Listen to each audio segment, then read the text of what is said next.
ఎక్కువ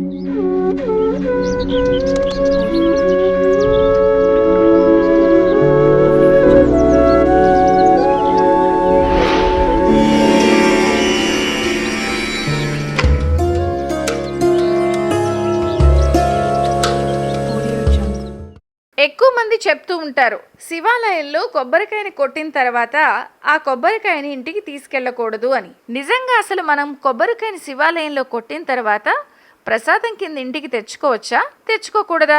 వీడియోలో వివరంగా చూద్దాం. మీరు గమనిస్తే ఖచ్చితంగా మన కొబ్బరికాయని ఇంటికి తెచ్చుకోవచ్చా లేదా అన్నది గమనిస్తే దీని వెనుక ఒక పెద్ద కథ ఉంది. ఒక బ్రాహ్మణుడు అతను వేదాలను చదువుకున్నాడు. ఒకరోజు ఎవరో ఆవులను కొట్టడానికి చూసి ఆ పిల్లవాడు తానే ఆవుల్ని రక్షిస్తానని చెప్తాడు. రోజు తను వేదాలను చదువుకుంటూ ఆవులను కాపాడుతూ ఉండేవాడు. రుద్రం చదువుతూ ఉండేవాడు. రుద్రం చదవడం చాలా గొప్పది.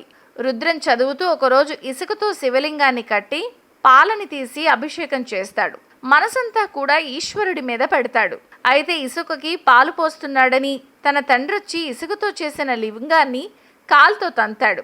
అప్పుడు వెంటనే ఎవరనేది కూడా చూడకుండా ఆ పిల్లవాడు తన తండ్రి 2 కాళ్లను తొడ వరకు నరికేస్తాడు. దీంతో తండ్రి చనిపోతాడు. ఇసుకలో కట్టిన శివలింగం నుండి పార్వతీ పరమేశ్వరులు వస్తారు. ఇక నుండి నువ్వు కూడా మా కుటుంబంలో ఒకడివి అని, నిన్ను చండీశ్వరుడు అని అంటారని పార్వతీ పరమేశ్వరులు అతనితో చెప్తారు. అంతేకాకుండా శివుడు నేను తిని విడిచిపెట్టిన భోజనాన్ని చండీశ్వరుడు తింటాడు అని చెబుతారు. అందుకే కొబ్బరికాయను కొట్టి చండీశ్వరుడి కోసం వదిలేయాలి అని అంటారు. కానీ చండీశ్వరుడికి ఆలయంలో కొబ్బరికాయను చూపించి ఇంటికి తెచ్చుకోవచ్చు. పూర్ణాధికారం అప్పుడే వస్తుంది.